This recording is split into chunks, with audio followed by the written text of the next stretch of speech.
আমরা দেখলাম যে ছাত্রদেরকে গুলি করে মারা হচ্ছে, পিটিয়ে মারা হচ্ছে। তো ঢাকা ইউনিভার্সিটি, জাহাঙ্গীরনগর এই সমস্ত জায়গায় যখন ছাত্রদেরকে মেরে ফেলা হয় ব্রড ডে লাইটে, স্কুলের বাচ্চাদেরকে মেরে ফেলা হয় ব্রড ডে লাইটে, সেটা আইন প্রয়োগকারী সংস্থা করে থাকুক বা আওয়ামী লীগের ক্যাডাররা করে থাকুক, এই ইস্যুটা যখন আমরা সচক্ষে দেখতে পাইলাম টেলিভিশনে, তখন আর আমরা বসে থাকি নাই। আমরা চেষ্টা করেছি অ্যাজ সুন অ্যাজ পসিবল আমরা একটা বড় আন্দোলন যেন তৈরি করতে পারি সরকারের এগেনস্টে। আমাদের উদ্দেশ্যটাই ছিল যেন এই সরকারের পতন হয়। তো বাই দিস টাইম আমরা বিভিন্ন জায়গায় টিম গঠন করি। যদিও আমার গ্রাসরুট লেভেল পর্যন্ত এত ইনডেপথ সবার সাথে রিলেশনশিপ ছিল না, বাট আমরা বিভিন্ন লেয়ার স্থাপন করি। করার পরে আমরা এদের যে লজিস্টিক সাপোর্টগুলো আছে, তো তাদের মাধ্যমে আমরা ফুটেজ কালেক্ট করি। ফুটেজগুলোকে আমরা তখন যেহেতু দেশে ইন্টারনেট নাই, বিভিন্ন রকমভাবে সব কিছুর যোগাযোগ মাধ্যম বন্ধ হয়ে আছে এবং মানুষদেরকে একটা লিটারেলি সরকার বা সরকারের গোয়েন্দা সংস্থা একটা নজরদারির মধ্যে রেখেছে। তখন আমার আইটি কোম্পানি বলেন বা আমাদের মাধ্যমে বলেন, এরকম বেশ কিছু কোম্পানি ছিল যারা দেশের বাইরে থেকে নিজেদের অপারেশন পরিচালনা করার জন্য, দেশের বাইরে লোকজনকে পাঠানোর জন্য, যে আমাদের অনলাইন যেন সব ক্লায়েন্টের সাথে ব্যবসা বা বাণিজ্য বা তাদের মেল রিপ্লাইয়ের জন্য যেতে পারে, আমরা তাদের মাধ্যমে বেশ কিছু নিউজ দেশের বাইরে পাঠিয়ে দিই। যে আমরা এয়ারপোর্ট যেয়ে যখন যারা চলে যাচ্ছে, সো আমাদের বেশিরভাগ নিউজগুলোই সম্ভবত ওই সময় নেপাল থেকে গিয়েছিল। যে নেপাল থেকে আমরা বিভিন্ন বড় বড় যারা অ্যাক্টিভিস্ট ছিলেন বা সাংবাদিক ছিলেন বা বিভিন্ন মিডিয়া ছিলেন, তাদের কাছে পাঠানোর ব্যবস্থা করি।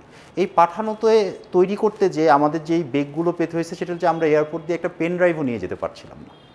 সো ওই সময় আমাদেরকে অনেক সময় মেমোরি স্টিক ইউজ করতে হয়েছে, যে আমাদের যে মোবাইলের মেমোরি স্টিক আছে বা ক্যামেরার মেমোরি স্টিক আছে, এগুলোর মাধ্যমে আমাদেরকে নিউজগুলোকে বাইরে পাঠানোর জন্য ব্যবস্থা গ্রহণ করতে হয়েছে। এখন এই লোকগুলো যারা এই ব্যবস্থার মধ্যে ছিল, তারা তো আর এসে বলতেছে না যে জুলাই আন্দোলনে আমার অনেক অবদান আছে। এখন যারা আছে তারা সবাই খালি অবদান আমার, স্টেক আমার। তো জুলাই আন্দোলনে এত মানুষ কোথা থেকে আসলো ঢাকা শহরে? যে এই যে কোটি কোটি মানুষজন এটার সাথে একত্রতা প্রকাশ করলো, এই লজিস্টিক সাপোর্টগুলো কে দিল?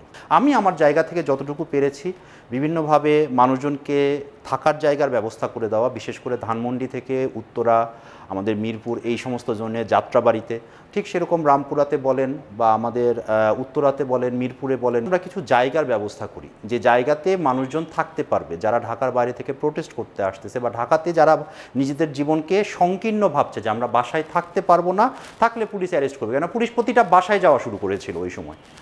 তো এই ব্যবস্থাগুলোর মাঝখানে আমরা নিজেদেরকে জড়াই ফেলি, কিন্তু আমাদের কাজটা ছিল লজিস্টিক সাপোর্ট। আমাদের কাজটা এরকম ছিল না যে আমরাও রাস্তায় যে এই বয়সে তাদের সাথে দৌড়াদৌড়ি করব বা এরকম কোনো কিছু করবো। আমরা যতটুকু পেরেছি আমরা নিউজটা স্প্রেড করার জন্য, আমরা তাদেরকে শেল্টার হোমের ব্যবস্থা করার জন্য, তাদের থাকা খাওয়ার ব্যবস্থা করার জন্য, তাদের যাতে দৈনন্দিন যেই মানুষের একটা স্বাভাবিক জীবন আছে, তারা যেন একটা জায়গায় শুইতে পারে, তারা থাকতে পারে এবং আবার যেন তারা আন্দোলনে যেতে পারে, এই ব্যবস্থাগুলো আমি আমার জায়গা থেকে, আমার সাথে আরও বেশ কিছুজন মানুষ ছিল যাদের আপনারা হয়তো চেনেন, হ্যাঁ, তো আমরা চেষ্টা করেছি।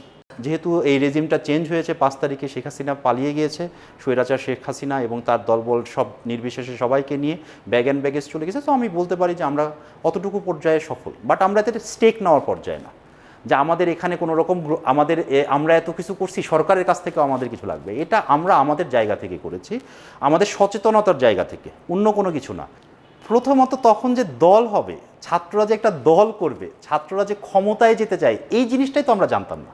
যেটা আমরা জানতাম না যে 5 তারিখের পরে এভাবে কেউ ক্ষমতায় যাবে, কে ক্ষমতা নেবে, বিকজ আমাদের ইট ওয়াজ নট আওয়ার কনসার্ন। আমাদের কনসার্ন ছিল শেখ হাসিনা যাবে। তারপর থেকে অবশ্যই রাজনৈতিক দল আছে, তাদের প্রজ্ঞা আছে, তাদের উইজডম আছে, তাদের এক্সপিরিয়েন্স আছে। আমরা ভেবেছিলাম যে একটা ভালো মতো তারা কোনো না কোনো কিছু করবে, যেহেতু আর্মি চিফও 5 তারিখে বলেছিলেন, হ্যাঁ, আমাদের খুব শ্রদ্ধেয় ওয়াকারুজ্জামান সাহেব, হ্যাঁ, যে আমি বাংলাদেশের জন্য যা ভালো সেটাই করব এবং আপনারা আমার উপরে আস্থা এবং বিশ্বাস রাখেন। আমি ওই আস্থা এবং বিশ্বাসেই বিশ্বাসী এবং এখনও আমি তার উপরে এবং বাংলাদেশে যারা প্রজ্ঞাবান রাজনীতিবিদ আছে তাদের উপরে বিশ্বাসী যে তারা ভালো কিছু করবেন।